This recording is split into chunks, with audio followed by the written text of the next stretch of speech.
Hey, what's up everybody? Welcome back to my channel. Make sure that you hit that subscribe button if you haven't yet done so. This is the last episode of Love and Hip Hop Hollywood. We made it, you guys. You know, I'm not really into Hollywood as much as I am with New York, because you know, New York all day, and with Atlanta. But Atlanta's kind of like, I don't even know how I'm gonna be looking at that one when it comes back up. I guess we'll kind of see what happens. And I don't really review Miami. I did a few episodes, but I didn't do the whole thing of Miami. I kind of fell off with that one. But we made it. We missed a few episodes, but we made it, y'all. And definitely be sure to return next week, because that's when we're gonna start with New York. All right, so here we go. Y'all had gave me some tea on what's her name's mama, A1's mama, when y'all was saying, somebody had wrote in the comments that she got married to a 20-year-old. Is that correct? Or 21-year-old in Africa? I don't really know the tea, honey. If you know, put it down below, because I ain't really look it up or anything, because I don't really know her like that. I mean, she ain't no big thing, but that was kind of interesting to read. I was like, wait, hold up, is that true? That's why they kind of moved on from it so quickly, right? Alright, so first thing that happened was pretty much they was talking Moniece. We was trying to see what happened with that whole situation, because you know she was coming at Akbar. Bridget was asking questions like she was the new host. So I was trying to see who it was that kind of got up and looked like they was doing something. So it looks like it was Moniece that threw a shoe. She was trying to hit, I guess, either Alejandra or she was trying to hit Sade. Most likely Alejandra, because she was the one that was really yakking at the mouth or whatever. Alejandra, she said that she used to be lost and broken, because remember when they asked him last week if the two of them was lost and broken, he kind of, maybe because he loves them so much or whatever infatuation he has for them, he said no, that they weren't broken when he found them. But they actually both submitted and said that, yeah, Alejandra was like, yeah, she was broken, which is the reason why she's with Akbar. And then Sade says that he changed her whole entire life for the better. So both of them feel, she says that he's done more good than what bad. I mean, look at them now. They on TV. They done made it to the big screen, honey. So, I mean, he might have been doing something right. He found an opportunity for all of them to get with. And he did what he had to do to me. He was like, baby, I'll make you famous. I got you. And what did he do? He made him famous. I mean, at least we know who these girls are. We may not like them. We may not even, we may not know too much about them, but we see their faces. So if you see them in the street, at least, you know, now they're kind of recognizable or whatever. You know, maybe they're getting more opportunities. They got more Instagram likes and more followers and stuff like that, which means more sponsorships for them. So, I mean, you never know. He helped them out with a little something, something. He says that Tierra knew about his lifestyle. She claims she didn't. She was forced into this lifestyle, and she ain't really with it. He says that she has an addictive personality, or she's addicted to certain things like alcohol, which is why she was also kind of like infatuated, addicted to him. He also says that he doesn't love her. I was like, damn, I know that gotta hurt, because I'm pretty sure he most likely said it to her on numerous occasions. So for somebody to publicly come out and just kind of retract everything that they said, that can make you feel like shit. I mean, hopefully she has like somebody that she can talk to kind of make sure that she doesn't go back down a bad path, you know, and just kind of hitting those bottles. But then again, it seems like she never really stopped, because remember, she did say that she do be drinking sometimes when she's at parties or something. I remember she said that towards the beginning of the season. He says that with Tierra, he was able to spot talent, and he knew she could sing her ass off. She like, of course, like, it's not like I'm brand new to the scene and you discovered this talent. Like, I've been on this show. I've been, you know, it's like she's the relevant one out of all of them. At the end of the day, he trying to make sure he's up in her music videos. Of course, he's her love interest on the show. So now you're attached to her. You got your name out in the blogs and things like that. She's like, you saw opportunity. And that's exactly what it was. It was nothing else but some opportunity that he was freaking looking for. And that's exactly what he got. They talk a little bit about the sex tape. Alejandra said that she says that she was the one who did it. And they like, yeah, you went out on the press conference. You said that you did it. But she's like, everything is all mumbo jumbo. She says that she was there. She saw Tierra actually sent the sex tape. And Tierra's just like, you got this all wrong, sis. What are you even talking about? She was like, if anything, Sade is the one that had a better scenario than you did. Because, nah, that's completely all wrong. I don't know. This honey child, Alejandra, is dick whipped. Because this girl gonna talk about something. She would go to jail for him. Me, I ain't going to jail for nobody. I ain't trying to go to jail for myself. Never mind go to jail for somebody else. Like, we don't do that. I'm sorry. I mean, I won't snitch on you, but I ain't going to jail for you either. If it's you or me, guess who's going? I'm sorry. I'm sorry, but not sorry. I mean, at the end of the day, that's your freedom. That's your life. You're willing to throw away your life so somebody else could live theirs? Like, really? Nah. Unless you just gonna get like a couple months and he would get more time than you would, then I guess it would be okay for her to do it. I mean, not me, but for her to possibly do it. But even any way you look at it, like you taking a case for somebody. I don't know. I don't see it. So Tierra, she was kind of over the whole situation. She like, I don't want to talk about this anymore. I guess she was done making them relevant. She walked off the stage. She was just like, nah, if they're going to be on the stage, I'm not doing this anymore. Like, at the end of the day, I'm the bigger talent, and I'm going to show you why right now. You about to be shut down and taken off the stage. What? she brought it out. She just kind of let them know, you know? Next topic or the next little scenario they showed, the next people that came on was Brooke Valentine. They asked, Brooke Valentine. They also asked Nikki about Solo Lucci. She swears up and down on her soul that she did not do anything with Solo. But he has a whole nother thing. He's like, she was just at my house last week. And they even asked Tierra because there was some threesome situation they was talking about. I don't know. They didn't really go into it. But Tierra was like, she ain't see the eggplant go into the kitty cat, so she don't know nothing. You know, she's just like, I ain't seen that part. They was there, yes, but she ain't see the actual act. So, I mean, if you want to be political, you want to say what you say and not be lying, technically, if she ain't see it, she ain't see it, you know? And they could have been booed up. They could have been hugged up. If you ain't see that thing going, I ain't see it. And that's just it. But yeah, from what he says, I mean, who is going to lie right there in front of the person too?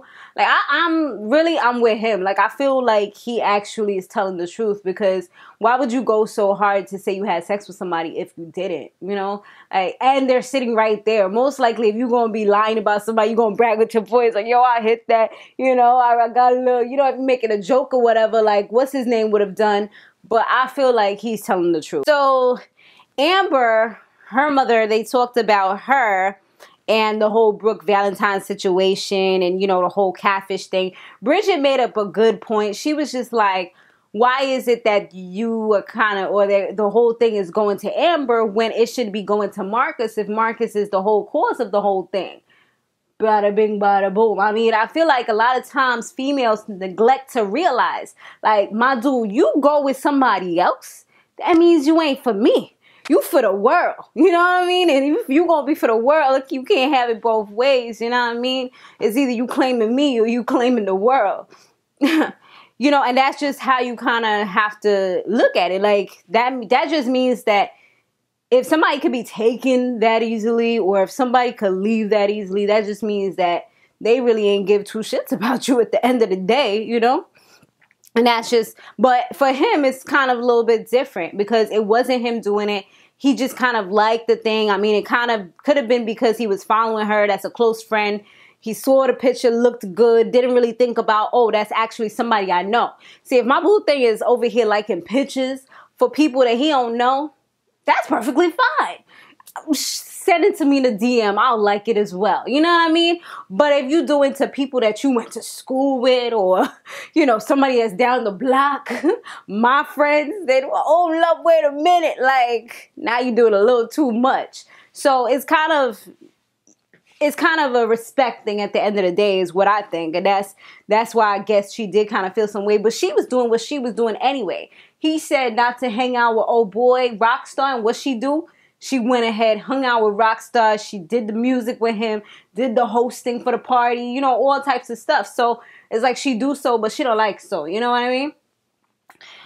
But they asked her mama if she had intentionally, you know, like what was up with the whole wig situation. She was like, she actually intentionally did that because she knew that the wig wasn't secure like that. It didn't have, you know, all that, the lace grid, the bowl hole, lace tape, and, you know, all that stuff. And it didn't have the glue. It wasn't secured. So she knew that if she pulled it, she would be able to have something. Because she was like, she wasn't going to take off her shoe because she kind of old, you know. And she had already threw her bag, so it was nothing left in her hand. I mean, at least it was something that was soft, you know. Bridget was the one who kind of caught it. But luckily, it didn't get too crazy at that point. But it was kind of like a WTF moment, like, Mom, what you doing? Like, luckily her braids wasn't looking all crusty and nothing like that. I mean, it looked decent, you know what I mean? That's why you got to make sure your braids be looking good. Kimberly and Paris, they had like a little sit down, just the two of them alone with the whole audience as well as the whole world watching, you know, just the two of them though, that's it. And they kind of get the opportunity to hash things out. Kimberly spoke first and she just kind of said that this girl was her friend. For her to throw that drink in her face, she completely felt disrespected. And that was at a vulnerable moment for her where there was no way that she could have been fighting because she was like, I think she said she just got out of surgery like 2 days before that or something. And she didn't have any energy. She didn't come there to fight. She just came to talk. And she was like, she would have given her the world. She was like, she paid her bills. She's done so much for her because she was a real friend to her. And she was like, on top of that, she found her off of Twitter. You know, she gave her the come up. She raised her to be the person that she is today. I was like, okay, Kimberly out here sunning people like for real. Like I gave birth to you, you know, bars. But Paris was like that. She didn't necessarily deny it fully. She was like, you know, that she kind of said that didn't happen. Like, oh, you didn't give birth to me. You didn't raise me or whatever. Like, what are you talking about? But I mean, it kind of makes sense if she helped you to get to where you are today. Like, we probably wouldn't know you if it weren't for Kimberly. I mean, at the end of the day, I kind of got to go with K. Michelle on this one just because... What's her name? Paris admitted that she did it at the end of the day. Even though she keeps on saying she didn't steal from her. You took the Ubers. You pressed the button. It was on your phone. You did it without asking. Therefore, that is considered stealing. That wasn't your money. It was somebody else's card. So regardless to anything, regardless to how cool you were, how she paid your bills, at the end of the day, that's called stealing. You know what I mean? And if somebody feels like they're able to give you everything and you take from them, even if it's a mother effing dollar, that's violation. And so I definitely get, you know, where my Pisces sister, K. Michelle, is coming from. You know, I just kind of feel like it is a messed up situation because they do seem like they were close, but I get it, you know, and I know that Paris is trying to make her, I feel like Paris is kind of trying to make herself look like she's the victim and, you know, she was the person that didn't do anything wrong. But at the end of the day, there was a lot that you did wrong. And K. Michelle, I feel like she's at fault just because she keeps on going with it, keeps on bringing up more receipts. She said that she was okay with everything in a previous episode, but then later on, she comes talking about receipts, fraud, this, that. So if it was done, it shouldn't have carried on. So they're both kind of like hurt because they're both kind of like not really over it. That's the big problem there is that there hasn't been any real apology and acceptance of an apology that was like real genuine. And so, yeah, that's how that went down. K. Michelle says she's filing charges because she threw the drink on her face. And Paris is just like, wow, I don't know anybody from Memphis that be calling the cops or pressing charges, but okay. You know, it seemed like she was surprised because, you know, she already says she'd be trying to stay away from anything that has to do with legal stuff. Both her and Nikki Baby has said that. So, I mean, you gotta face the consequences of your actions. she said something about she is mad at herself for doing the things that she did with the Uber, but it allowed her to be able to see who K. Michelle really is. I mean, I'm pretty sure you've heard K. Michelle's stories, you know what I mean? And you've seen how she is in action. I mean, we've all seen how she is in action. Between her and Tamar, if you were to do anything to those people, they're going to broadcast it to the world because they're petty Pisces. So I feel like you should have known. Like, if you were that close of a friend to her, you should have known that, all right, maybe I should ask. Like, is it okay? You know, I need a spot for the Uber, whatever. Like, that's why you can't get too comfortable with certain people. And that's why me, personally, I don't depend on people for nothing, you know? Because ain't nobody going to come back and say, I did this for you and I did that. Nah, bro. I did it for myself. Paris, what happened after that? I mean, that was pretty much the end between the two of them. Moniece and Princess was the last two things that was really kind of notable. Moniece ends up apologizing to both Ray J and Princess for her behavior, for going off the handle. She says she's in a totally different mind space at the moment. And it seemed like a genuine apology. Princess received it, accepted it, and she also apologized for talking about her parenting skills as well. So hopefully that whole thing is really squashed and they can move forward from it, because they seem like it was good. Princess even got up and gave her a hug, which was like huge. Man, it was funny because the security was on deck. Like, they didn't even want to let her get through. I guess they thought she was going to do some sneak shit. Like, what's his name did in that last one, you remember? Mr. What's his name? Mr. Ray and the other one, remember? Homie that punched him in his face after pretending like he was about to give him. That was straight punk shit. Like, that made me so mad. I think everybody was mad. That's why he was straight off the show after that. He's just looking too hard for fame, and you doing the wrong things to try to obtain it. But that was pretty much the gist of the episode. Ain't nothing else amazing, exciting, or talk-worthy happened after that. But definitely make sure you guys comment down below. I'm looking forward to seeing what you guys have to say. And check out my other videos, and we'll be back next week. Oh, and check out my second channel, Samore Love Real TV, because that's where I do Empire and Real Housewives of Atlanta. Stay fabulous, live free, and soar limitless. I'll see you guys on the next one. Deuces.